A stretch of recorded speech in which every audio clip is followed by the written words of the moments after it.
ॐ पूर्णमदः पूर्णमिदं पूर्णात् पूर्णमुदच्यते पूर्णस्य पूर्णमादाय पूर्णमेवावशिष्यते।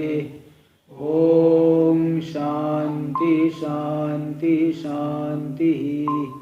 शङ्करं शङ्कराचार्यं केशवं बादरायणं सूत्रभाष्य कृतौ वन्दे भगवन्तौ पुनः पुनः।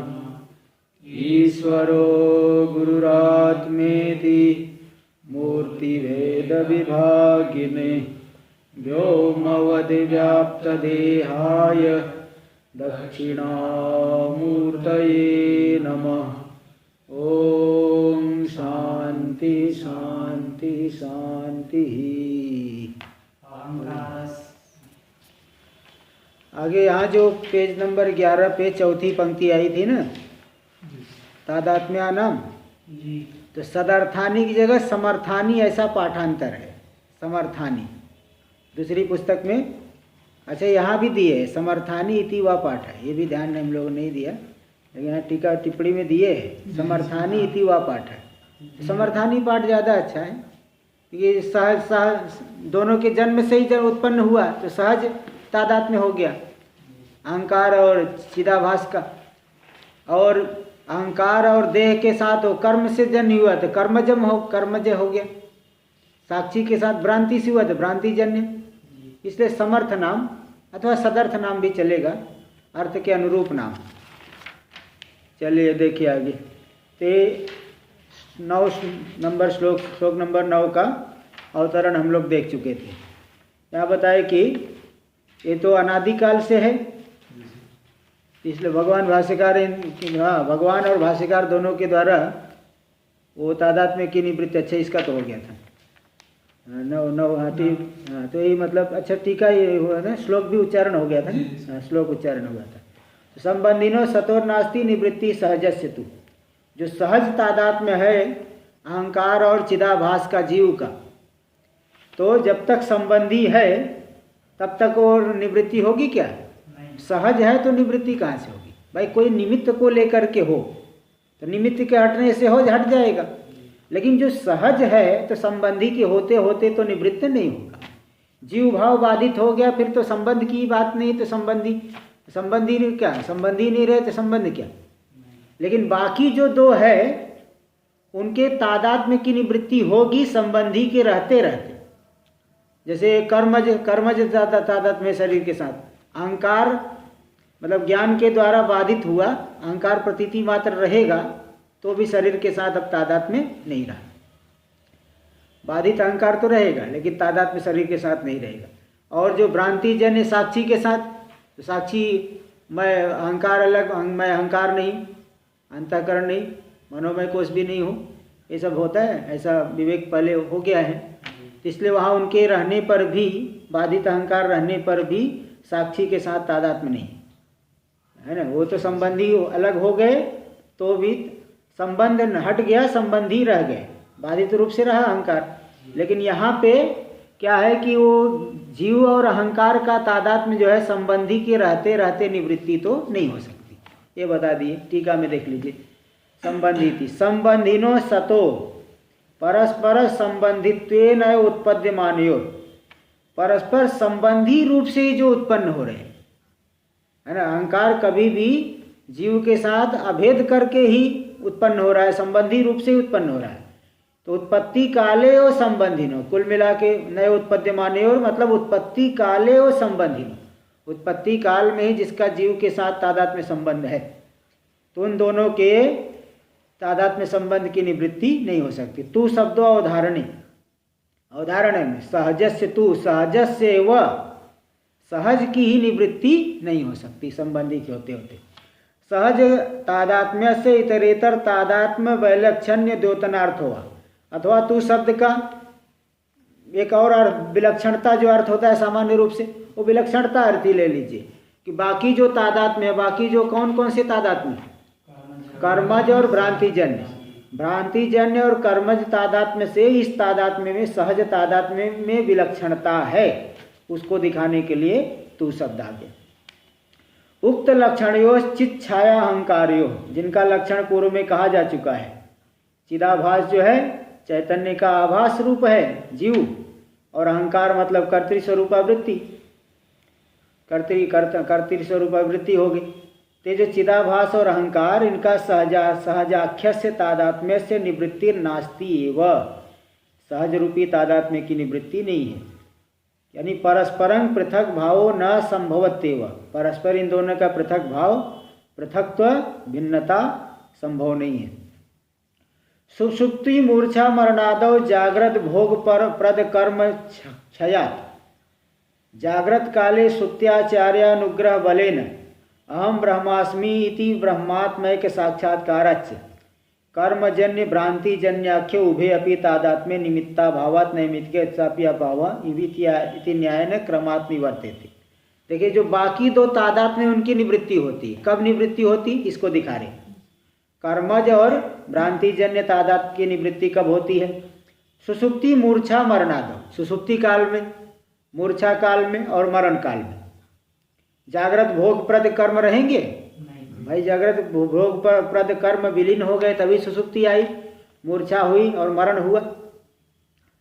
तीन सब काल में जागृत भोग प्रद कर्म का क्षय होने से जागृत काले, और जागृत काल में श्रुत्याचार, और जागृत काल में श्रुति और आचार्य के अनुग्रह से, अनुग्रह बलेन हम ब्रह्मास्मि इति ब्रह्मात्मय के साक्षात्काराच्च, हम ब्रह्मास्मि इस प्रकार से जीव ब्रह्म की एकता का साक्षात्कार से, क्रम से लेना। सुषुप्ति मूर्छा और मरण आदि में जागृत भोग प्रद कर्म क्षीण होने से कर्मजन्य भ्रांति हट जाएगी, क्योंकि कर्म से कर्म ही क्षीण हो गया, तो इसलिए वो कर्मजन्य भ्रांति क्या है? शरीर के साथ जो हम बुद्धि तादात्म्य नहीं रहेगी।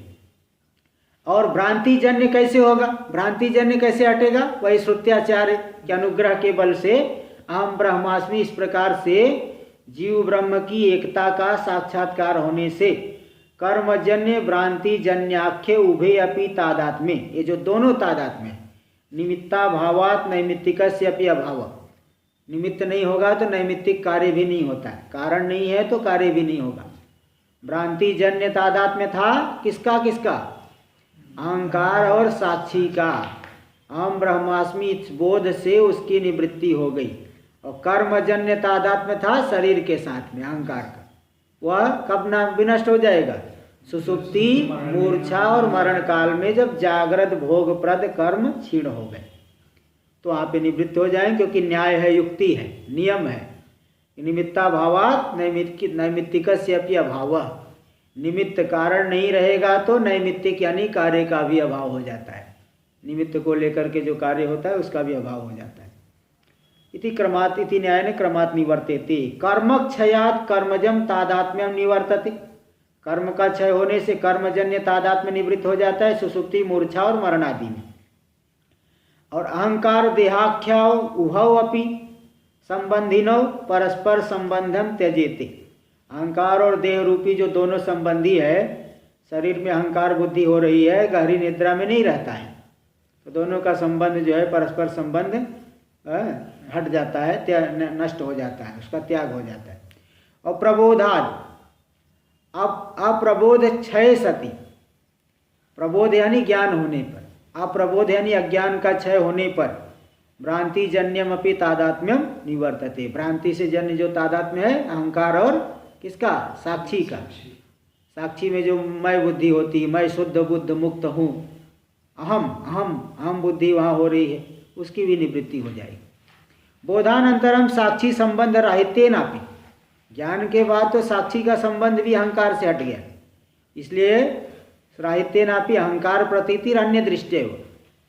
फिर भी जो अहंकार की प्रतीति, देखो गुरु जी बोल रहे थे कि मैं जा रहा हूँ, मैं अथवा इस तरह से कुछ ऐसा कोई व्यवहार किए, गुरु जी बोल रहे मैं खा रहा हूँ, मैं जा रहा हूँ, तो वो जो अहंकार की प्रतीति हो रही किसकी दृष्टि से? अन्य की दृष्टि से हो रही। ज्ञानी की दृष्टि में अहंकार की प्रतीति नहीं है, साक्षी के संबंध नहीं है, इसलिए अहंकार की प्रतीति साक्षी के साथ में वो अन्य दृष्टि से हो जाएगी, ज्ञानी की दृष्टि से नहीं है। स्वदृष्टिया निवर्तते, अपनी दृष्टि, ज्ञानी की दृष्टि से तो अहंकार की प्रतीति निवृत्त हो जाती है। उदाहरण दे रहे, यथा सुक्तिका ज्ञानात् तत्स्वरूपा ज्ञाने नष्टे सति।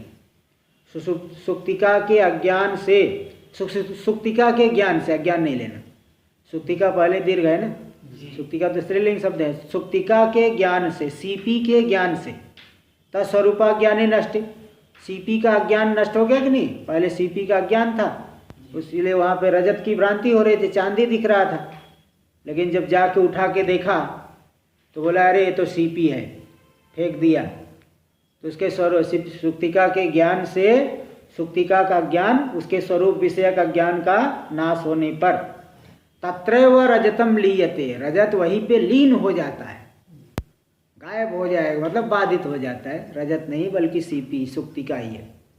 तथा इसी प्रकार स्वरूप परिज्ञानात् स्वरूपा परिज्ञाने नष्टे सति, स्वरूप के ज्ञान से स्वरूप का ज्ञान जब नष्ट हो जाएगा तो स्वस्मिन्नेव अहंकारो लीयते, अहंकार भी स्वरूप में ही विलीन हो जाता है, नष्ट हो जाता है। यही तात्पर्य। संक्षेपेण अवस्थात्रय स्वरूपम अन्वय व्यतिरेकाभ्याम देहस्य अचेतनत्वं च दर्शयति। तीनों अवस्थाओं का स्वरूप क्या है? जागृत, स्वप्न, सुषुप्ति, इनका स्वरूप क्या है? और देह में अन्वय व्यतिरेक से देह में जड़ता है, देह चेतन नहीं बल्कि जड़ है, इसको भी दिखा रहे। तो तीनों अवस्थाओं का स्वरूप भी दिखा रहे हैं और अन्वय व्यतिरेक के द्वारा देह में अचेतनता को, जड़ता को दिखा रहे हैं। श्लोक नंबर 10 देखिए। अहंकार लये सुप्तौ, अहंकार लये सुप्तौ भवेद्देहोऽप्यचेतनः, भवेद्देहोऽप्यचेतनः अहंकार विकासार्धः, अहंकार विकासार्धः स्वप्न सर्वस्तु जागरः, स्वप्नः सर्वस्तु जागरः। अहंकार लये सुप्तौ भवेद्देहोऽप्यचेतनः, अहंकार विकासार्धः स्वप्नः सर्वस्तु जागरः। अहंकार लये सुप्तौ, सुसुप्ति दशा में अहंकार जब विलीन हो गया तो शरीर में क्या मालूम पड़ती है? जड़ता। शरीर एकदम निश्चेष्ट पड़ा हुआ है, कोई उसका मालिक नहीं, ऐसा लग रहा है, एकदम जड़ दिख रहा है। गहरी निद्रा में भाई वैसे पहले से भी जड़ है, किंतु आत्मा की चेतनता अहंकार के माध्यम से शरीर में भी मालूम पड़ती है, इसलिए शरीर भी चेतन मालूम पड़ता है।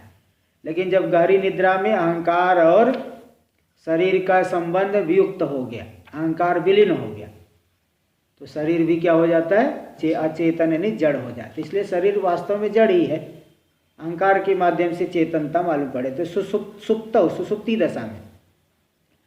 और अहंकार विकासार्ध स्वप्न, स्वप्नावस्था में अहंकार का आधा विकास है, पूरा विकास नहीं है, क्योंकि स्वप्नावस्था में अंतःकरण नाड़ियों में चले जाता है, नाड़ियों में पूरा स्वप्न का संसार देखता है। स्वप्न के जो जागृत नदी, नाले, पर्वत, यहाँ तक कि पूरा भारत देश जो स्वप्न में दिखाई पड़ेगा, वो कहाँ देखेगा? नाड़ियों के भीतर। बाहर संचरण करेगा क्या? नहीं, बाहर संचरण नहीं करता है। स्वर्गलोक भी कभी कभी देखता है, तो बाहर नहीं जाके नहीं देखता, नाड़ियों के भीतर देखता है। इसलिए स्वप्नावस्था में अहंकार का विकास कितना होता है? आधा, पूरा नहीं। विकास आर्ध, आधा विकास, पूरा विकास नहीं, पूरा विकसित नहीं हुआ है। सुसुप्ति अवस्था में तो पूरा विलीन हो गया। स्वप्नावस्था में अहंकार का आधा विकास होता है। जैसे सुबह सुबह जो है पुष्प थोड़ा, कोई कोई पुष्प थोड़ा खिला रहता है, और जब सूर्योदय हो गया अच्छी तरह से तो फिर पूरा खिल जाता है। तो अर्ध विकास, पूर्ण विकास। जागृत अवस्था में अहंकार का पूर्ण विकास हो जाता है, क्योंकि अहंकार जो है बाह्य पदार्थों में भी पूरा जो है अंतःकरण इंद्रियों के माध्यम से संचार करेगा, वहाँ भी अहंकार होगा, मैं जाता हूँ आता हूँ। लेकिन सुसुप्ति स्वप्नावस्था में नाड़ियों में ही पूरा संसार दिख रहा है, वहाँ पे ही जो अलग अलग शरीर आदि दिख रहे हैं, उसी में से किसी शरीर को मैं करके ग्रहण करेगा। तो वहाँ पे अहंकार विकासार्ध है स्वप्न, अहंकार का आधा विकास हो गया स्वप्न, और सर्वस्तु जागर, पूरा विकास हो गया तो ये जागृत अवस्था, ये जागृत अवस्था। और सुषुप्ति में अहंकार पूरी तरह से लीन हो गया है। तो 3 अवस्थाएं हैं, तीनों अवस्थाओं में जो है ये दिखा दिया, और शरीर जड़ है यह भी अन्वय व्यतिरेक से सिद्ध हो गया। अहंकार से ही उसमें चेतनता मालूम पड़ रही। टीका में देखिए, अहंकारेति स्थूल सूक्ष्म भोग द्वय प्रद कर्म क्षया। स्थूल कर्म कब है? स्थूल भोग देने वाला कर्म जागृत अवस्था, क्योंकि यहाँ पे व्यावहारिक विषयों के द्वारा भोग का अनुभव करता है, और सूक्ष्म भोग देने वाले स्वप्न के पदार्थ हैं, इसलिए वहाँ सूक्ष्म भोग देने वाला कर्म से स्वप्न दिखता है। तो स्थूल सूक्ष्म भोग प्रद कर्म क्षया, भोगद्वय प्रद कर्म क्षया, स्थूल भोग देने वाला कर्म और सूक्ष्म भोग देने वाला कर्म, दोनों प्रकार के कर्मों का क्षय हो जाता है सुषुप्ति दशा में। इसलिए कर्म का क्षय होने पर स्वकारणा ज्ञाने अहंकारे लीने सति, स्व अहंकार का कारण है अज्ञान, उस अज्ञान में अहंकार के विलीन हो जाने पर, तो अहंकार के विलीन हो जाने पर तद अहंकार लयावस्था सुषुप्ति रीति उच्यते, उस अहंकार के विलय वाली अवस्था को क्या कहा जाता है? सुषुप्ति अवस्था, गहरी निद्रा सुषुप्ति अवस्था। तस्याम अवस्थायाम, उस अवस्था में पूर्वम अहंकार संबंधा चेतनत्वेन भातो देहोपि अचेतनो भवेत्, उस सुषुप्ति अवस्था में पूर्व में अहंकार के संबंध से जो चेतन रूप से मालूम पड़ा था शरीर, वह भी अचेतन हो जाता है, जड़ हो जाता है। क्यों? इसमें क्या श्रुति है? अंधः सन अनंधो भवति, विद्धः सन अविद्धो भवति, उपतापी सन अनुपतापी भवति इत्यादि श्रुते। अंधा होते हुए भी वहाँ अंधे, मैं अंधा, वैसा अहंकार रहता है क्या? गहरी निद्रा में कहेगा मैं अंधा हूँ, अरे भाई मुझे रास्ता दिखाओ, मैं अंधा हूँ, ऐसा नहीं। अंधा होते हुए अनंधा हो जाता है, मतलब अंधित्व का अहंकार नहीं रहता। विद्ध कोई घायल है, बाण आदि से विद्ध हो गया है, व्यध ताड़ने धातु से बनता है ना, व्यध ताड़ने धातु। तो विद्ध होने, ताड़ित होने पर, विद्ध होने पर भी अविद्धो भवति, कोई है क्या? वेदन से रहित मालूम पड़ता है। उपतापी सन अनुपतापी भवति, उपताप वाला होने पर भी, बुलाइए, अंधा सन अनंधो भवति, विद्धा सन अविद्धो भवति। अंध होने पर भी अंधत्व का अहंकार नहीं रहता, इसलिए आनंद हो गए। विद्धा सन अविद्धो भवति, विद्ध होने पर भी, बाण आदि से वेधन होने पर भी, बाण से घायल हो गए हैं, अथवा किसी अन्य कोई घायल हो गया है, कुछ चोट लग गया है, तो विद्ध होने पर भी वहाँ विद्धत्व का अहंकार रहता है क्या? अहंकार नहीं रहता, विद्ध है। उपतापी सन अनुपतापी, वो उपताप यानी ज्वर, बुखार है, ज्वर है, ज्वर से ग्रस्त होने पर भी गहरी निद्रा में ज्वर का अनुभव होता है क्या? मुझे ज्वर हुआ है, अनुपतापी होता है। तो गहरी निद्रा में हर एक प्रकार का अहंकार ही विलीन हो गया, इसलिए अहंकार से रहित हो जाता है, और अहंकार का संबंध नहीं होने से शरीर भी जड़ ही मालूम पड़ता है, अचेतन मालूम पड़ता है इत्यादि श्रुति। ते है सुषुप्ति की बात। अब स्वप्नावस्था में अहंकृति विकासार्ध स्वप्न, अहंकार का आधा विकास होना, यह क्या है? स्वप्नावस्था। अहंकार का उसमें आधा विकास होता है। सूक्ष्म भोग कर्मणि उद्बुद्धे सति, सूक्ष्म भोग देने वाला जो कर्म, सूक्ष्मो भोगो येन कर्मणा तत्कर्म सूक्ष्म भोगम, सूक्ष्म भोगम च तत्कर्म, सूक्ष्म भोग देने वाला जो कर्म है, उस कर्म के उद्बुद्ध होने पर, क्योंकि जागृत काल में स्थूल भोग मिल रहा है, वह विलीन हो गया, फिर सूक्ष्म भोग देने वाले कर्म के उद्बुद्ध होने पर तदवसात, उसी कर्म के कारण, सूक्ष्म भोग देने वाले कर्म के बल से स्वकारणा ज्ञानाद उत्पन्न से अहंकार से, स्वकारण है अज्ञान, उस अज्ञान से उत्पन्न हुआ अहंकार, वह अहंकार क्या करेगा? स्व व्यतिरिक्त वस्तुअंतरा भावेपि, अकेले है गहरी निद्रा में, स्वप्नावस्था में। स्वप्नावस्था में अहंकार कोई पदार्थ तो नहीं है, कोई पदार्थ है क्या? बाह्य पदार्थ। तो स्व व्यतिरिक्त वस्तुअंतर नहीं होने पर भी जागृत जनित संस्कार मात्र रूप भोगार्थम, जागृत में जनित संस्कार मात्र रूपी, जागृत में जो जो अनुभव किया है उस अनुभव से जनित संस्कार रूपी भोग के लिए, संस्कार के माध्यम से भोग के लिए स्थूल शरीराभिमानम अंतरेणापि, स्थूल शरीर के अभिमान के बिना भी, वहाँ स्थूल शरीर का अभिमान नहीं है तो भी शरीरस्य अंतः सूक्ष्म नाड़ी प्रचारो, यह शरीर के भीतर जो सूक्ष्म नाड़ी में प्रचार हो रहा है, किसका? अहंकार का। भाई सूक्ष्म नाड़ियों में संस्कार के वासनाओं के माध्यम से अनुभव करता है वहाँ के सूक्ष्म सृष्टि का। तो सूक्ष्म नाड़ी में जो अहंकार का प्रचार हुआ, स एव तस्य अहंकार से अर्ध विकास, वही उस अहंकार का क्या हो गया? आधा विकास। स एव स्वप्न इति उच्यते, अहंकार का आधा विकास होना यही क्या है? स्वप्न है। पूर्ण विकास वहाँ नहीं है, आधा ही विकास है। तत्र अहंकार व्यतिरिक्त वस्तुअंतरा भावे, श्रुति, वहाँ पे स्वप्नावस्था में अहंकार से व्यतिरिक्त वस्तु नहीं है। इसमें क्या श्रुति है, क्या प्रमाण है? आपकी बात ही मान लो क्या कि कुछ और भी देंगे? तो बोले भाई दे रहे, श्रुति प्रमाण दे रहे, मैं कुछ भी बोल दूंगा मान लोगे क्या? श्रुति यहाँ दे रहे, न तत्र रथान रथ योग, अच्छा, न तत्र रथ योगा न पंथानुभ, हाँ न रथ योगा, न जो है आधा नहीं पूरा ही, थोड़ा सा हलंत जैसा हो गया है, काट देना। न तत्र रथा न रथ योगा न पंथानुभवंती इत्यादि ही, उस स्वप्नावस्था में रथ नहीं है और रथ में जुड़ने वाले घोड़े भी नहीं है। रथ युज्यन्ते थी रथ योगा, रथ में जुड़ने वाले जो घोड़े वो भी नहीं है, न पंथानो मार्ग भी नहीं है। तो भी वहाँ पे पूर्व के संस्कार से तत्र रथा रथ योगा अथ पथ सृजते, रथ के घोड़े और पथ मार्ग इनकी सृष्टि कर लेता है इत्यादि। सर्वस्तु जागरः स्थूल भोग प्रद कर्मणि उद्बुद्धे सति, संपूर्ण जो जागर सर्वस्तु जागर है, जागर में पूर्ण विकास, सर्व यानी पूर्ण विकास हो जाता है अहंकार। तो इसी की व्याख्या करें, स्थूल भोग प्रद कर्मणि उद्बुद्धे सति, जब स्थूल भोग देने वाले कर्म उद्बुद्ध हो गए जागृत अवस्था में, तो तदवसाद आपाद मस्तकम, उस स्थूल भोग देने वाले कर्मों के बल से पैर से लेकर के मस्तक तक व्याप्त होकर के रहेगा कौन? अहंकार।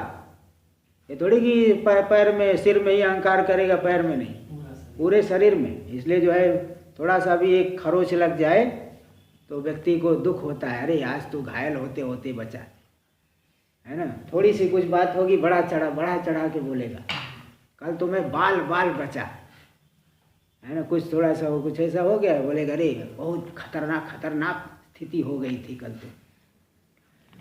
तो यहाँ पे आपाद मस्तकम, पूरे पैर से लेकर के मस्तक तक, स्थूल देह अभिव्याप्त से अहंकार से, स्थूल देह में अभिव्याप्त है जो अहंकार, उस अहंकार का सर्वेंद्रिय ही सर्व विषय ज्ञानम, सभी इंद्रियों के द्वारा सभी विषयों का जो ज्ञान हो रहा है, यत स एव तस्य अहंकारस्य पूर्ण विकास, तो सभी इंद्रियों के माध्यम से व्यावहारिक विषयों का जो ज्ञान है।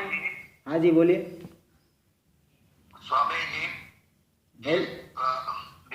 अहंकार जो आधा उदय हुआ है, हाँ स्वप्न विकसित अहंकार में तो शरीर में चेतना तो होती नहीं, हाँ तो स्वप्न कहाँ से आता है? क्योंकि अर्ध विकसित जो अहंकार है, हाँ, उसमें शरीर में चेतना रहती है क्या? शरीर में चेतना नहीं होती, किंतु वहाँ पे जो है जागृत के संस्कारों की वजह से वो सूक्ष्म सृष्टि का अनुभव करता है ना। शरीर में चेतना, स्वप्न कहाँ से आ जाता है? स्वप्न तो वहाँ पे नाड़ियों में हो रहा है ना, नहीं शरीर के भीतर नाड़ियों में देख रहा है, नाड़ियों में से नाड़ी। देवताओं का क्या होता है? नहीं, देवताओं का अनुग्रह तो देखिए, देवताओं का अनुग्रह तो इंद्रियों के माध्यम से, वहाँ इंद्रिया विलीन है, केवल मन ही रह गया है। देवताओं का अनुग्रह, भाई देवता भी समझ लो वो भी विलीन हो गए हैं का मतलब इंद्रियों पे देवताओं का अनुग्रह नहीं, देवता तो है ही लेकिन वो हमारे इंद्रिय पे अनुग्रह नहीं कर रहे क्योंकि इंद्रिय नहीं है। जैसे देखो आप, कोई अंधा है, एक मिनट, कोई अंधा है, आदित्य देवता कहाँ चले गए बताओ? कोई व्यक्ति अंधा है तो आदित्य देवता कहाँ चले गए आप बताइए? तो जब हमारी इंद्री विलीन है तो देवता का अनुग्रह नहीं है। अब मन वहाँ रह, मन है तो मन के देवता का अनुग्रह मानिए, चंद्रमा देवता है। तो इंद्रियां है तभी देवता अनुग्रह कर पाए। बिल्कुल, और क्या, देवता और कैसे अनुग्रह करेंगे? इंद्रियों के माध्यम से देवता अनुग्रह करते, मतलब वही इंद्रियों में वो प्रकाशन सामर्थ्य देते हैं। आदित्य का अनुग्रह है तो चक्षु इंद्रिय से प्रकाशन होगा। यहाँ वाले अनुग्रह की बात कर, और कोई दूसरी कृपा हो उसकी बात नहीं, वो इसकी अनुग्रह की। इंद्रिय देवता के अनुग्रह से युक्त इंद्रिया वो तत्त विषयों का ग्रहण करती है। अब इंद्रिय ही विलीन हो गए तो देवता वो उस इंद्रिय पे कहाँ से अनुग्रह करेंगे? इसलिए वो अहंकार, मतलब अहंकार तो है, मतलब इंद्रिया नहीं है, बाह्य विषय नहीं है, वो सूक्ष्म सृष्टि वासनाओं के माध्यम से देख रहा है, तो इसलिए कहा गया कि इसी को अर्ध विकास कह दिए। ऐसा यहाँ पे एक शब्द दे दिए, अर्ध विकास हुआ है। तो अहंकार का देवता शिव। हाँ, रुद्र रुद्र रुद्र रुद्र अहंकार का देवता शिव है तो अर्ध विकसित है। अर्ध विकसित कैसे? वो कुछ समझ नहीं आ रहा है। अर्ध विकसित मतलब बाह्य विषयों का अनुभव नहीं कर रहे हैं, इसी को अर्ध विकसित शब्द से कह दिए है, बस ऐसा समझिए। एक संज्ञा कर दिए ना। अब किसी का नाम कुछ रख दिए, ऐसा कोई किसी के अंदर योग्यता कम है तो बोले आधा पुरुष है, किसी में ज़्यादा योग्यता बोले तो पूर्ण पुरुष है, तो इस तरह से किसी निमित्त को लेके नाम रख दिए है ना। वैसे दूसरी जगह ऐसा नाम तो नहीं दिए है, यहाँ पे इन्होंने ऐसा कह दिया कि अर्ध विकसित हुआ है। चलिए देखिए आगे। तो ये जो सभी इंद्रियों के द्वारा सर्व विषय ज्ञानम यत, अहंकार को जो सभी विषयों को ज्ञान हो रहा है, स एव तस्य अहंकार से पूर्ण विकास, ये अहंकार का पूर्ण विकास हो गया जागृत अवस्था में। तदेव जागरणम इति उच्यते, ये जो अहंकार का पूर्ण विकास है उसी को जागृत अवस्था कहा जाता है, कही जाती है, और जो अर्ध विकास है उसी को स्वप्नावस्था कही जाती है। अस्याम अवस्थायाम पुनरअहंकार संबंधात देह पूर्ववत चेतनत्वेन भासते, इस अवस्था में पुनरअहंकार, अब देह पूर्ण विकास हो गया है, शरीर के साथ संबंध बनेगा, क्योंकि जागृत भोगप्रद कर्म आ गए। इस स्थूल शरीर के साथ अहंकार का संबंध कर्मज है, तो जागृत भोगप्रद जब कर्म आ गए तो पुनः इस शरीर के साथ उसका संबंध बन गया। संबंध बन जाने की वजह से अहंकार के माध्यम से चेतनता स्थूल शरीर में मालूम पड़ती, पूर्ववत चेतनत्वेन भासते, देह पूर्ववत चेतनत्वेन भासते, शरीर जो है पूर्व के समान चेतन जैसा मालूम पड़ता है।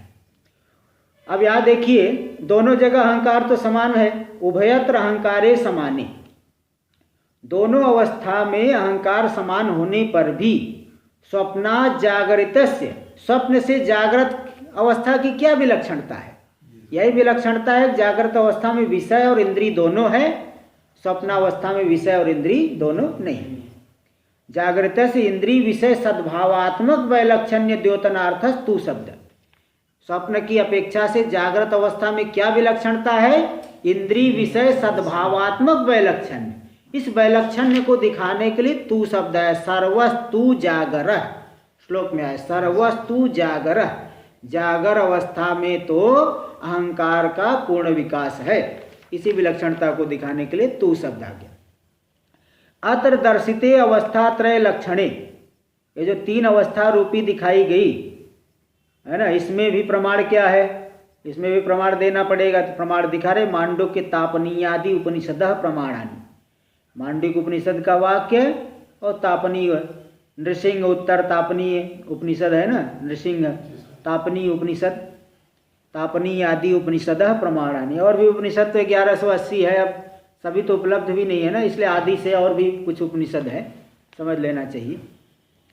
और सभी होने पर भी हम लोग जो है कहाँ सब पढ़ रहे हैं, 10 प्रधान रूप से पढ़ते हैं, कुछ और भी जो है श्वेता शतरोपनिषद, कैवल्योपनिषद और कुछ और एक दो अमृत बिंदु उपनिषद, छोटे छोटे कुछ जो है देख लेते हैं। तो बस उपनिषद प्रमाणानि, क्या प्रमाण है? मांडुक्य में है दक्षिणाक्षी मुखो विश्व मनस्यंतस्तु तेजस आकाशे च हृदय प्राज्ञस्त्रिधा देशे प्रतिष्ठितः।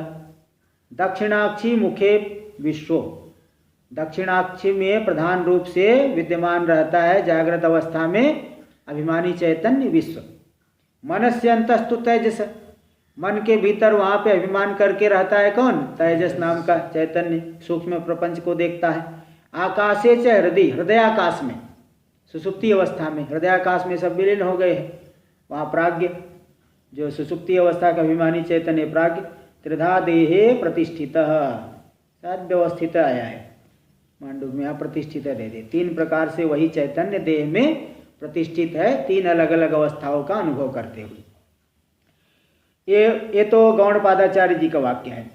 और भगवान भाष्यकार ने इसका लक्षण किया है पंचीकरण नाम के ग्रंथ में, जागृत स्वप्न और सुसुप्ति का लक्षण। देखो, इंद्रिय अर्थोपलब्धिर जागरितम, इंद्रियों के द्वारा विषयों का अनुभव होना, उपलब्धि होना, ज्ञान होना। कैसे इंद्रिया? देवताओं के अनुग्रह से युक्त इंद्रियों के द्वारा विषयों का अनुभव होना, यही है जागरितम, जागृत अवस्था। स्वप्न का क्या लक्षण है? करणे सुपसंहृतेषु जागरित संस्कार प्रत्यय सविषय स्वप्न।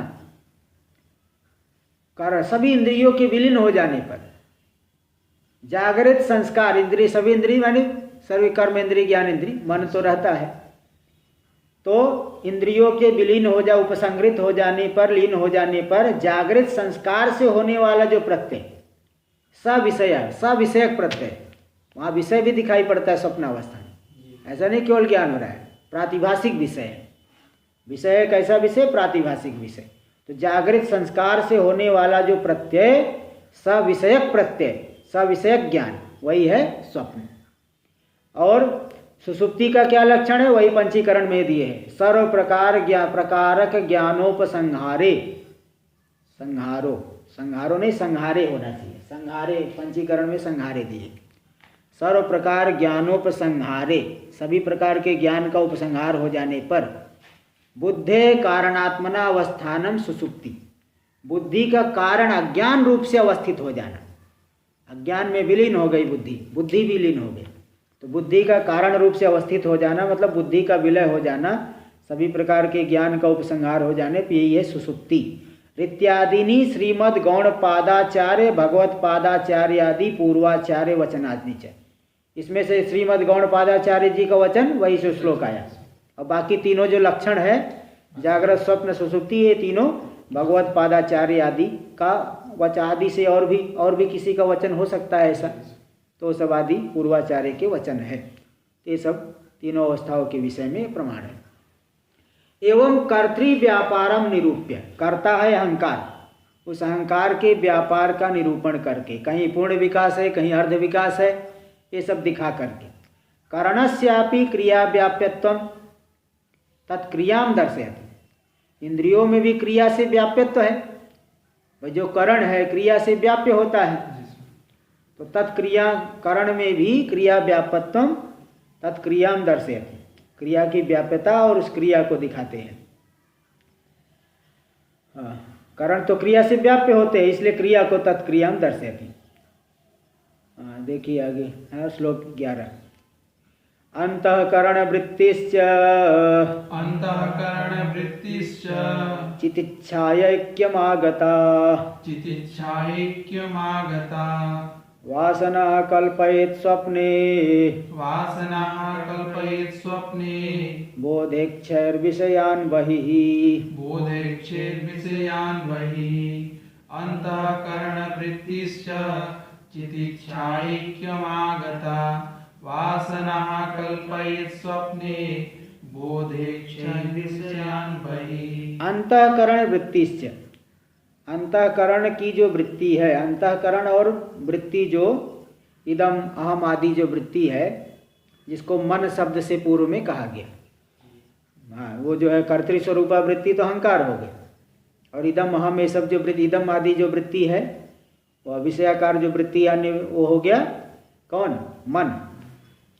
तो ये जो अंतःकरण की वृत्ति वह भी चितिच्छायैक्यमागता, चितिच्छाया चिदाभास के साथ में वह भी एकता को प्राप्त करती है, एकता को प्राप्त करके वासना कल्पयेत, वासना की उत्पत्ति करती है, संस्कार की उत्पत्ति करती है।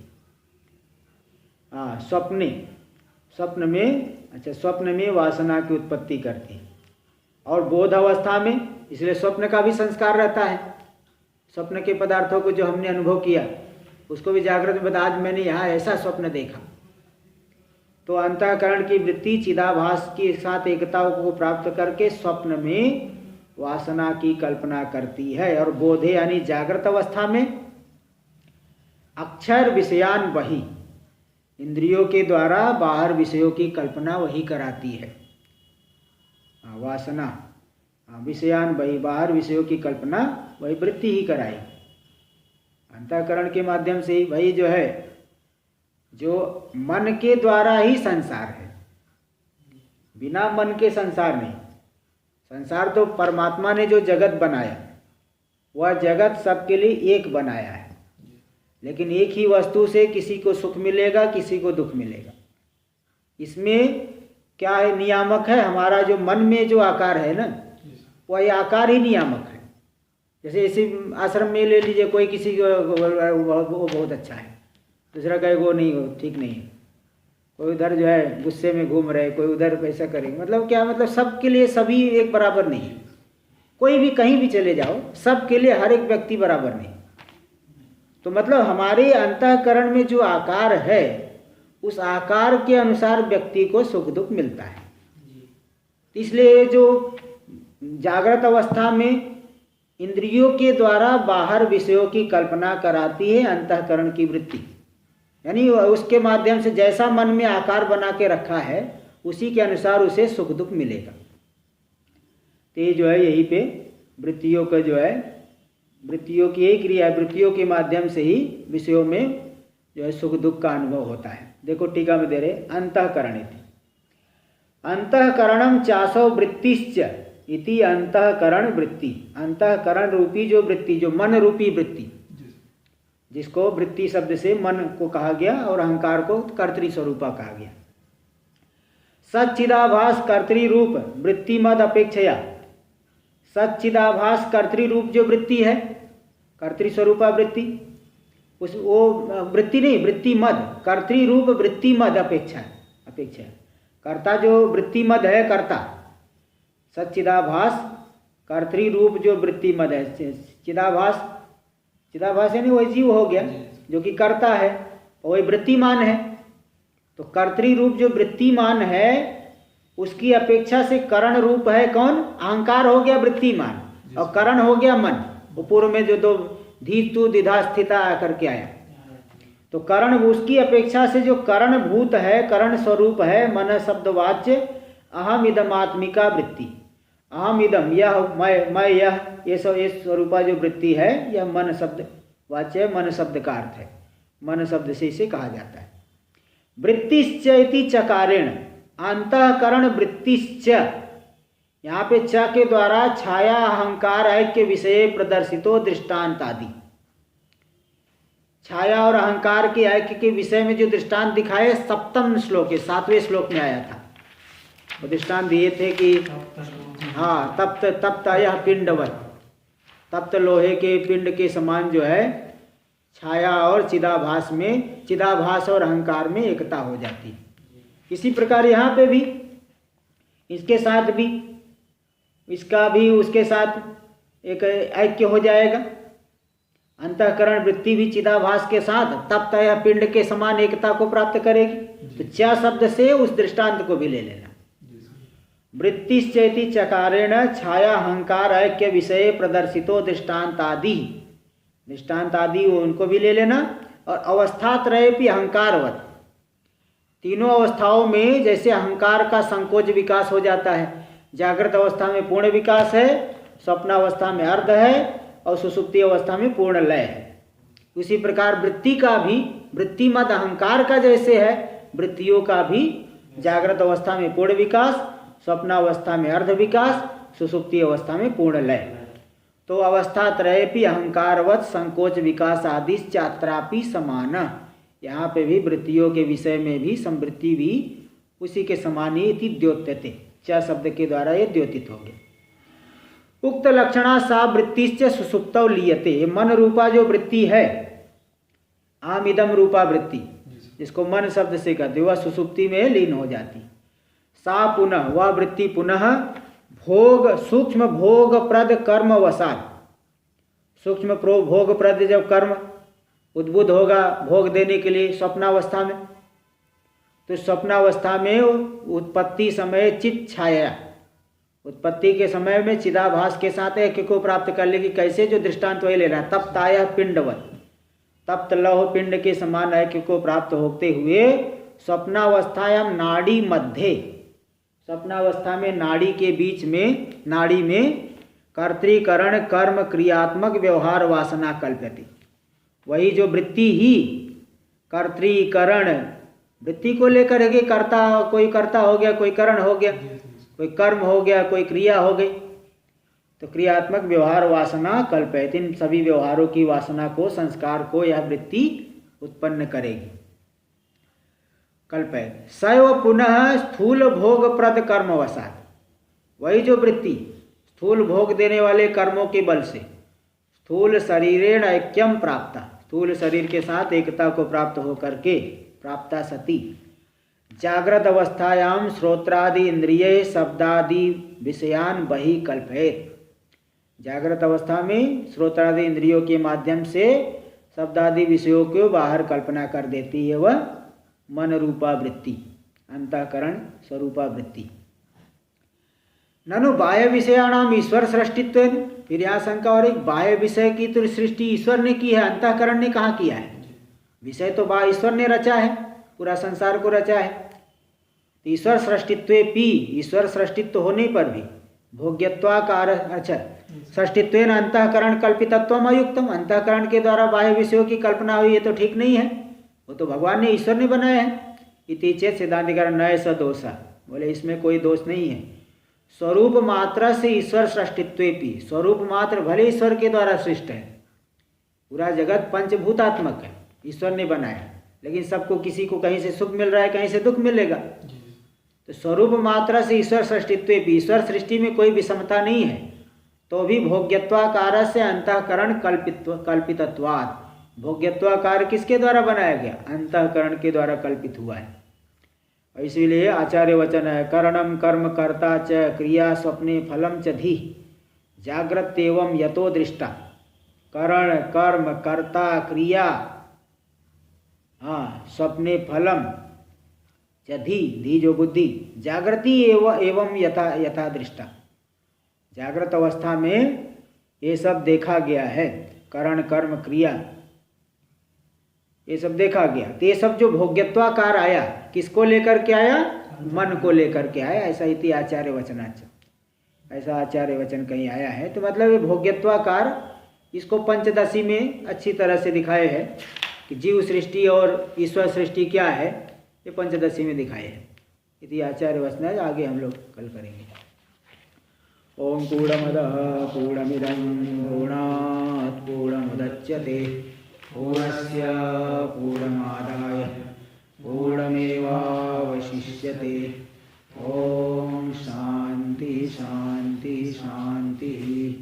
शंकरं शंकराचार्यं केशवं बादरायणं सूत्रभाष्य कृतौ वन्दे भगवन्तौ पुनः पुनः। ईश्वरो गुरुरात्मेति मूर्तिभेदविभागिने व्योमवद्व्याप्तदेहाय दक्षिणामूर्तये नमः। ओम शांति शांति शांति।